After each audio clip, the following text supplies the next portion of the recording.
Oi pessoal, tudo bem?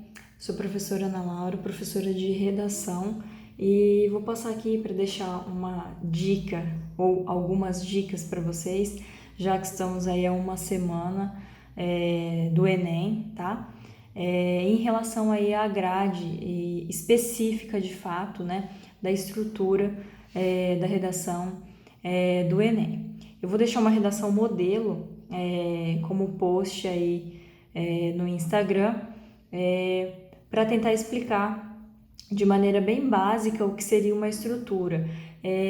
Eu não vou utilizar uma redação perfeita, uma redação nota 1000, pois eu acredito que algo praticamente perfeito é impossível a gente conseguir enxergar aí de fato as problemáticas para a gente tentar aumentar a nota, para a gente tentar entender de fato a grade, a estrutura da redação, tá bom?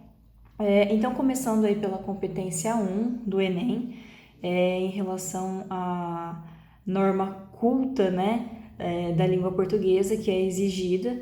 Então, sim, vão ser contados os erros, na verdade, os desvios em relação à pontuação, em relação à ortografia, separação silábica, e também a questão da oralidade, tá?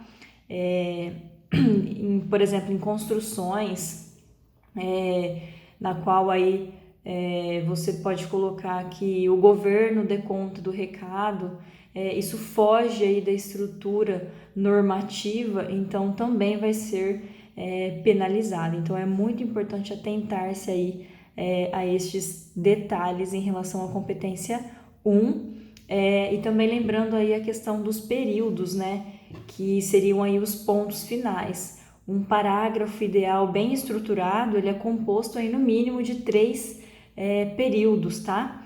É interessante que a gente tenha aí em mente que assim como a estrutura da redação é composta por introdução, desenvolvimento e conclusão, um parágrafo também é idealizado com essa estrutura, né?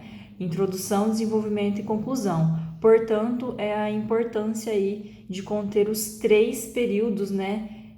Para ficar um pouco mais claro, 3 pontos finais, na qual a gente vai desencadeando aí as ideias, desenvolvendo em uma sequência lógica, tá bom? Em relação à competência 2, é a competência que visa aí a abordagem completa do tema, a estrutura da dissertação argumentativa em prosa e também o uso de repertório sociocultural que está relacionado aí a sua bagagem aí escolar, né, a sua bagagem aí de vida, no sentido de conhecimento, de colocar algo novo dentro da redação que não esteja baseado lá naqueles textos motivadores, naquela temática que vem junto com a proposta, né, junto com o tema, tá bom? Então é muito importante, é muito interessante e muito rico uma redação que contém aí repertórios socioculturais.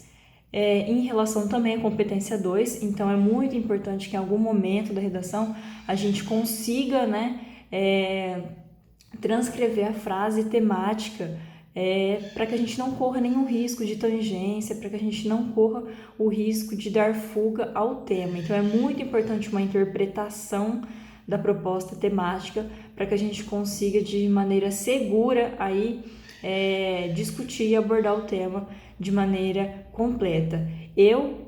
Aos meus alunos, eu deixo a dica que é muito interessante colocar aí no primeiro período do parágrafo de introdução para explicar de fato, né, para a gente fazer a abertura do assunto. Então nada mais indicado do que transcrever sim a proposta temática e explicá-la e logo em seguida problematizá-la e assim por diante. Em relação à competência 3, a competência 3 é o projeto de texto, né, o que você utilizou de fato, se você, ao iniciar a sua redação, você sabia realmente do que você iria falar aquela famosa enrolação, enchendo linguiça. Isso visa um projeto de texto mal, de fato, planejado.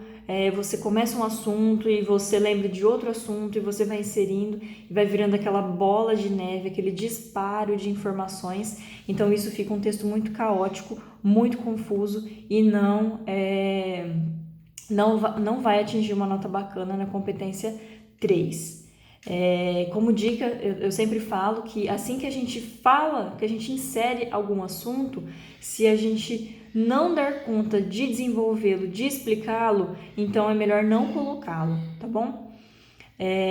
Em relação à competência 4, aos operadores argumentativos, né, aos recursos linguísticos utilizados aí na construção do texto, né,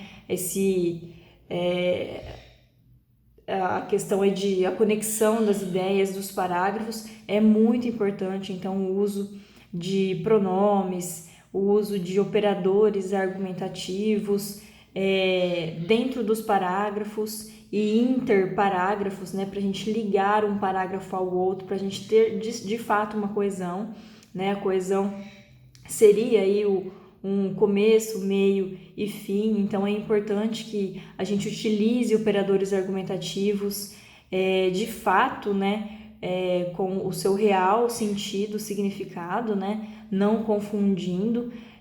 Quando eu disse lá na competência 1 em relação aos períodos, né, que seria interessante a construção de pelo menos 3 períodos, esses períodos, né, após os pontos finais, eles são interligados aí com operadores argumentativos, né? Então é muito importante saber aí utilizá-los, tá bom?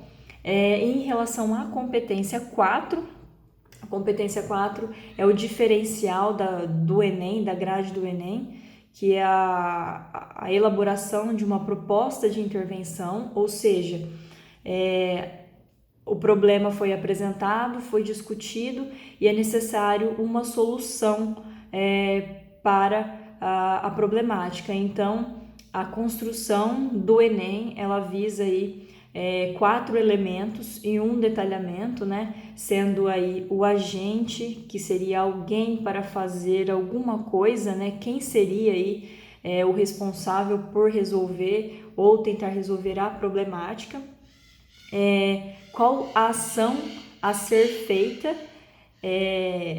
o modo, o jeito que ela vai ser praticada, essa ação, como ela vai ser realizada, e o efeito, qual vai ser aí o resultado dessa ação, porque se eu coloquei um agente, uma ação e um modo meio para ele ser feito, qual será o resultado dessa ação? Então estes são aí os 4 elementos e o detalhamento seria aí uma informação extra de desses elementos anteriores aí, o agente, a ação, o modo meio ou o próprio efeito, tá bom? Então a grade do Enem ela é estruturada aí nessas 5 competências baseadas aí, a gente consegue de fato desmontar aí toda a redação e analisar essas 5 competências e se nós entendermos aí de fato o que cada competência exige, a gente consegue uma redação aí, não nota 1000, mas uma nota aí satisfatória, tá bom? Então fica a dica para vocês, eu espero aí que tenha sido um pouco esclarecedora e eu desejo boa sorte para vocês aí semana que vem, tanto no Enem, né, nas outras questões e também na redação, tá bom? Um abraço para vocês, até mais.